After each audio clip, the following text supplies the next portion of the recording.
ભગવાન આ બધી વસ્તુ પૂરી કરી અને જેવા રથમાં બેસવા જાય, દ્વારકા જવા રવાના થાય છે, રથ તૈયાર કર્યો છે અને રથ તૈયાર કરતાની સાથે જેવું ડગલું ભરે છે, એક પગલું મૂકે છે રથના પરડા ઉપર અને બીજા હાથ ત્યાં રાખી અને જેવા બેસવા જાય ત્યાં તો એક સ્ત્રી દોડતી દોડતી આવે છે.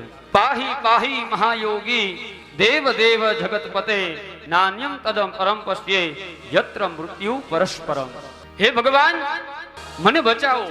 ઉત્તરાના ગર્ભની અંદર જે બાળક છે એ બાળકના ઉપર આજે અસ્વસ્થામાં એ બ્રહ્માસ્ત્ર ચડાવી દીધું છે અને એને બચાવવા માટે થઈને આજે ઉત્તરા ભગવાન કૃષ્ણ પરમાત્મા આગળ આવે છે.